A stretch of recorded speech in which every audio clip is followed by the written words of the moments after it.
দিয়ে গেছে হ্যাঁ জি বাইরে বা ঠান্ডা অনেক। আসসালামু আলাইকুম, সবাই কেমন আছেন? আশা করি ভালো আছেন। তো যাচ্ছি ইভাকে নিয়ে হসপিটালে।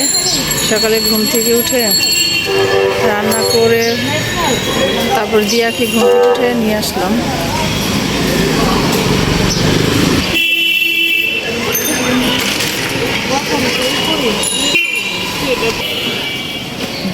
ঠান্ডায় বাস ও ঘুম আসতেছে।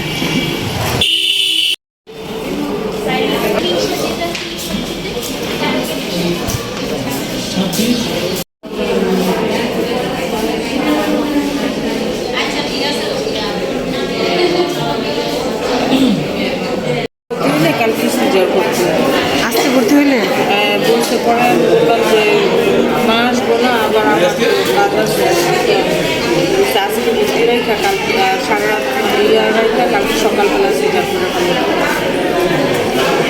যেটা বললাম পরে বলছো যে কালকে বা আজকে যে কালকে ভর্তি হয় ম্যাডাম সিজার। হ্যাঁ কালকে আপনি সকালে আসতে পারবেন খালি পেটে? হ্যাঁ বাসা থেকে কালকে হ্যাঁ বললো যে হ্যাঁ হ্যাঁ। আর যদি না হয়, যদি বৃহস্পতিবার যাবে কালকে এসে ভর্তি করেছে আর আলট্রাসাউন্ড উঠেছে আর এখানে রক্ত করে আলট্রাসাউন্ডটা এখন দেখাইতে হচ্ছে, এখন করে দেখাইতে বলছি।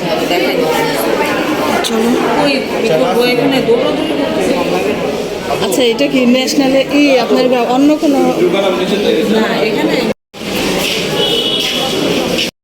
তো এদিকে ইভাকে ডক্টর দেখিয়ে আমরা বাসায় চলে আসছি। আর এদিকে হচ্ছে উমাইজা কিছু ক্লে দিয়ে ওইগুলা বানাইছে, ফুল সবজি টবজি এগুলা।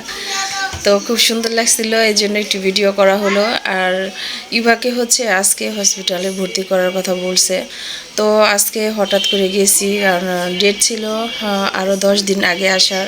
তো আমরা যেহেতু বাড়িতে ছিলাম আসতে পারিনি, তো এই কারণে হচ্ছে আজকে হসপিটালে যাওয়া।